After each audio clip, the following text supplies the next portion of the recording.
கேள்வி நேரம் நிகழ்ச்சிக்காக உங்களை மீண்டும் வரவேற்கின்றேன். முல்லை பெரியார் அணை தொடர்பாக பல்வேறு விதமான விஷயங்கள் பேசிட்டு இருக்கிறோம். மத்திய அரசினுடைய நிலைப்பாடுகள், மாநிலத்தில் இருக்கக்கூடிய கட்சிகளினுடைய நிலைப்பாடுகள் என்னவாக இருக்கிறது, நம்ம தொடர்ந்து பேசலாம். ஷேக் தாவூத், அதிமுக அரசு இங்க இருக்கக்கூடிய கட்சிகள் விமர்சிக்கிறாங்க அப்படின்னா தேர்தல் நெருங்கி வருது, அதனால சொல்றாங்க.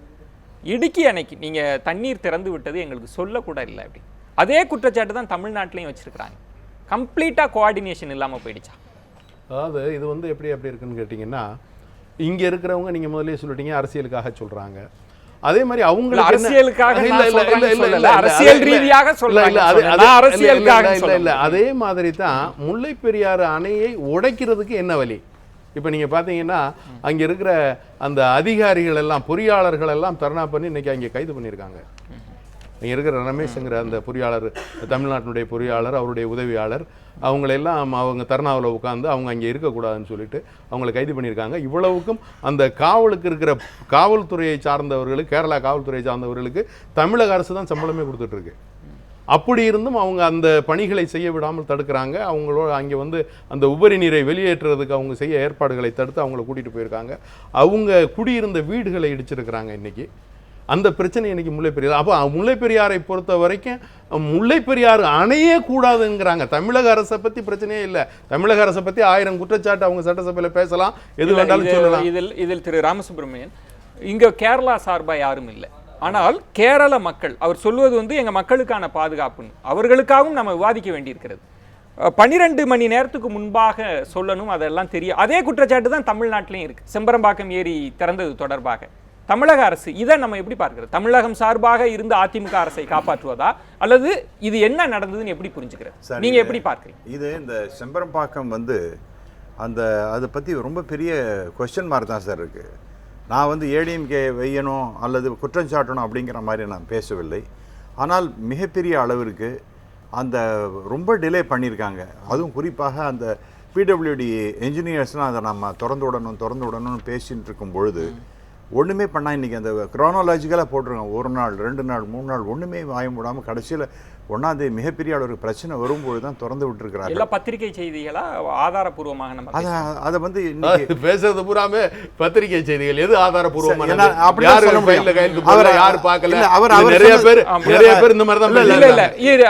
நான் வந்து ஷேக் தாவூதோட ஒத்து போறேன். இது வந்து நான் போய் அங்கே நின்று இப்போ நான் ஆராய்ச்சியை பண்ண முடியும். வந்த பத்திரிகையில் என்ன வந்திருக்கோ அதை தான் நான் பேச முடியுமே ஒழிய நாம் வந்து அங்கே முதல்ல போய் நின்று பேசுறதுக்கு வாய்ப்பு கிடையாது. ஆனால் அதில் வந்து ஒரு மிகப்பெரிய குற்றச்சாட்டு என்பது அதிமுக மேலே இருக்கின்றது என்பது நிதர்சனமான உண்மை. அதனால தான் நான் இப்போ வரத்துக்கு முன்னாடி, நான் இங்கே இந்த ப்ரோக்ராம் வரதுக்கு முன்னாடி நண்பர் ஷேக் தாவூட்ட சொன்னேன், இதை பற்றி ஒரு கிளாரிஃபிகேஷன் தமிழக அரசு கொடுக்கணும். ஏன்னா எல்லாரும் வந்து குறை சொல்கிற அளவிற்கு இருக்கின்றது என்றால் என்ன நடந்தது அப்படிங்கறத பத்தி அவர்கள் ஒரு வெள்ளை அறிக்கை கொடுக்க வேண்டும் என்பதை பற்றி நான் சொல்லியிருக்கிறேன். நான் உங்களிடம் நான் ஒரு ரிக்வெஸ்ட் அவர்கிட்ட பண்ணேன். இங்க உள்ள கட்சிகளே கூட செம்பரம்பாக்கம் ஏறி அவங்க ஒரு நிலைப்பாடு எடுக்கிறாங்க, விசாரணை தேவை அப்படின்னு. அவர் சொல்றாரு வந்து சட்டசபையில் கம்யூனிஸ்ட் உறுப்பினர் தான் அந்த கேள்வி எழுப்புறார். மதகுகளை திறந்து விட்டுருக்காங்க, நமக்கு சொல்லலைன்னு. நாங்க இதை நீதிமன்றத்திற்கு கொண்டு போவோம்னு கூட கேரள அரசு சொல்றாங்க. இது ஏதோ புதிய அணை கட்டுவதற்காக அவங்க வந்து ஒரு அரசியல் ரீதியா ஒரு விளையாடுறாங்க அப்படின்னு புரிஞ்சுக்கிறதா, இல்ல இந்த தர்க்கத்தை, இந்த விமர்சனத்தை எப்படி புரிஞ்சுக்கிறீங்க? அவர்கள் புத்திசாலிகள். ஷேக் தாவூத் அவர்கள் சொன்ன மாதிரி ஒற்றுமை, தவறான விஷயத்து கூட ஒற்றுமையாக இருப்பாங்கன்னு சொன்னார். தவறான விஷயம் இல்லை, அவங்களுடைய விஷயத்தில் அவங்க ஒற்றுமையாக இருக்காங்க. கர்நாடகா ஒற்றுமையாக இருக்குது, நம்மள்ட்ட அந்த ஒற்றுமை இல்லைங்கிறத ஏற்கனவே பேசிட்டோம். ரெண்டாவது, ஐயா மணியரசன் சொன்னார் இந்த மாதிரி காங்கிரஸ்காரர்கள் இங்கே இல்லைன்னு. நீங்களே பல முறை உங்களுக்கு தெரியும், EVK சிலங்கோன் அவர்கள் கேட்டிருக்காரு. பெருந்தலைவர் காமராஜர், மூதறிஞர் ராஜாஜி எல்லாம் ஒவ்வொரு விஷயங்களிலும் போய் பேசி தமிழ்நாட்டுக்கு தண்ணீரை கொண்டு வந்தவர்கள். அது அச்சங்கோயிலாக இருந்தாலும் பரம்பிக்குழு பல விஷயங்கள் அவர்கள் கொண்டு வந்திருக்கார்கள். அதையெல்லாம் அவர் மறந்ததுனால தான் இன்னைக்கு விவசாயிகளுடைய தலைவர்களே மாட்டிக்கொண்டிருக்காங்க இல்லையா. ரெண்டாவது விஷயம், இப்போ நீங்கள் செம்பரம்பாக்கம் சொன்னீங்க, இன்னொன்று சொன்னார். இப்போ மணியரசன் கேரளாக்காரராக இருந்தால் என்ன செய்வார்? தமிழ்நாட்டுக்கு வாதாடுவார். இதுதான் நான் ஆரம்பத்திலே சொன்னேன். அங்கே அதிமுகவாக இருந்தாலும், அங்கே கம்யூனிஸ்டாக இருந்தாலும், அங்கே காங்கிரஸாக இருந்தாலும், அங்கே மணியரசனை போன்ற உள்ள கட்சியாக இருந்தாலும் அப்படித்தான் இருப்பாங்க. இல்ல 2 வாத பிரதிவாதங்கள் நடக்கிறது. 2 பேருக்கு 2 வழக்கறிஞர் வாதாடுறாங்க. ஆனால் நியாயத்தராசு நீதிபதி ஸ்தானத்தில் இருக்கிற மத்திய அரசு யார் பக்கம் இருக்குன்றது தானே ஒரு கேள்வி. நிமிஷம் நல்லா தெரிஞ்சுங்க.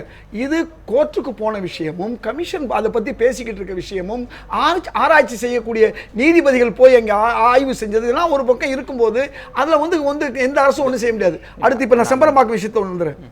இன்னைக்கு முன்னாள் காவல்துறை அதிகாரி தமிழக முதல்வர் ஜெயலலிதா அவர்களால் ஒரு பப்ளிக் சர்வீஸ் கமிஷனுடைய தலைவராக நியமிக்கப்பட்டவர் இன்னைக்கு ஒரு ஊடகத்தில் தெளிவாக சொல்றார், இங்கே முதல்வர் அவரிடம் போய் கேட்பதற்கு அடுத்த நிலை அதிகாரிகளுக்கு அச்சம், அவர்களுக்கு அடுத்த நிலை அதிகாரிகளுக்கு அச்சம். இப்படி எல்லா பொறுப்புகளும் ஓரிடத்தில் இருந்ததனால் தான் இவ்வளவு பெரிய தவறு நடந்தது என்பது காலில் ரொம்ப தெளிவா சொன்னாரு. இப்ப ஒரு பொதுவான ஆளா கூட வச்சுக்கணுமே. இன்னைக்கு எல்லா கட்சிகளும் என்ன சொல்லுது, ஏன்னா இது பிரதானமாக எழுப்பப்படுறதுனால இப்ப சுனாமியில் வந்து மீட்பு பணிகள்ல நம்ம ரொம்ப திறம்பட செயல்பட்டோம். அப்ப அரசு இயந்திரத்தை எல்லாம் விட்டுட்டு முதல்வருக்கு மட்டும் அந்த கிரெடிட்டை கொடுக்கலாமா? திரும்பவும் சொல்றேன், மழை இயற்கை, வெள்ளம் இயற்கை அல்ல. மழை இயற்கை, இந்த பேரிடர் என்பது செயற்கை. மீண்டும் சொல்ல நான் சொல்வது நிர்வாக ரீதியா நீங்க சொல்றீங்கல்ல, அதிகார குவிப்பு ஒருத்தர்ட்டே இருக்கு அப்படின்னு சொல்றீங்கல்ல, அதுதான் இன்னைக்கு தான் அதை பத்தி பேசுறீங்கல்ல. இதற்கு முன்பெல்லாம் நடந்ததை நீங்க எப்படி பார்ப்பீங்க? இதுதான் சுனாமி வந்த நேரத்திலும் சரியாக அரசு கையாளவில்லை என்று ஊரல்ல உலகமே சொல்லுச்சு.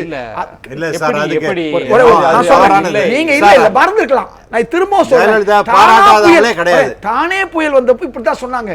இன்னைக்கு நீங்க சமாளிச்சதாக சொல்லலாம். அன்னைக்கு எம்பி லார்டு என்று சொல்லக்கூடிய எம்பிக்களுடைய அந்த குழு வந்து அதைத்தான் சொல்லுச்சு.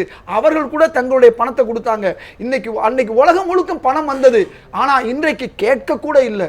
இன்னைக்கு அறிக்கை இல்ல வெள்ளம் தொடர்பாக நம்ம ஒரு அறிக்கை கூட இன்னைக்கு வரைக்கும் இந்த மாதிரி ஆயிருக்குன்னு மக்கள்கிட்ட ஒரு அப்பீல் கூட நடக்கல. இதையும் தாண்டி செம்பரம்பாக்கம் விஷயத்தை பொறுத்தவரை இன்னைக்கு எல்லா கட்சிகளும் பேசிவிட்டது. ஆளுங்கட்சிக்கு ஆதரவானவர்களும் அங்கே தவறு நடந்திருக்குன்னு பேசியிருக்காங்க என்பதை யாரும் மூடி மறைத்து விட முடியாது. இதை வைத்துக் கொண்டு கேரளா விளையாட பார்க்கிறது. கேரளாவுடைய விளையாட்டுக்கு நாம எல்லாரும் ஒண்ணு சேர்ந்து அதை எதிர்க்க வேண்டும். அதாவது நீங்க ஒரு குற்றச்சாட்டு சுமத்துறீங்க, அதுல நியாயம் இருக்குன்றீங்க. அதே குற்றச்சாட்டு கோஆர்டினேஷன் இல்ல, திறந்து விட்டுட்டாங்க, எங்களுக்கு தெரியப்படுத்தலன்னா கேரளாவை தப்பு சொல்றீங்க. என்ன இரட்டை நிலை? கேரளா இதை ஒரு காரணமாக நீங்க சொன்ன அதே குற்றச்சாட்டு தான், அதே குற்றச்சாட்டு தானே சொல்லி இருக்கு. இல்ல தெரியல, நாம செய்த தவறை அவர்கள் கையில எடுத்துக்கொண்டு இந்த மாதிரி எங்களுக்கு 1000 என்று போய் தான் இன்னைக்கு போய் பேசிருக்காங்க. அதத்தான் நான் கேக்குறேன். அது நடந்ததா மணியரசன்? அவங்க மாநிலத்துக்கு அவங்க பேசுறாங்க, நம்ம மாநிலத்துக்கு நாம பேசணும். எல்லாரும் ஒன்றிணையணும், கோஆர்டினேஷன் வேணும். நான் என் கேள்வி என்பது ரொம்ப ஏன்னா இது நீதிமன்றத்துக்கு போவோம்னு சொல்றாங்க. அவங்க தமிழக அரசினுடைய செயல்பாட்டை கேள்விக்குறியாக்கி அவர் வெளியில வந்து என்ன சொல்றாரு, எங்களுக்கு தண்ணீர் வேண்டாம், தண்ணியை கூட நீங்க எடுத்துங்க, எங்களுக்கு பாதுகாப்பு முக்கியம்ன்றார். அதைத்தான் நான் உங்கள்கிட்ட கேட்குறேன். இவருக்கு ஒரு வார்த்தை நம்ம நண்பருக்கு சொல்லிட்டு 2013 வந்து ஜனவரி மாதம் சுப்ரீம் கோர்ட்டு கட்டளை இட்டதுக்கு அதை நிறைவேற்றுங்க, இறுதி தீர்ப்பை கெசட்டில் போடுங்கன்னு சொல்லி ஒரு மாதம் தவணை கொடுத்துச்சு. 2000 கொஞ்சம் காவேரி இல்லை நீங்கள் சொல்றீங்க, நீங்கள் எல்லாம் காங்கிரஸ் சரியாக செஞ்சுட்டு இருந்துங்கிறீங்கல்ல. 2013 காங்கிரஸ் ஆட்சியாக நடந்தது.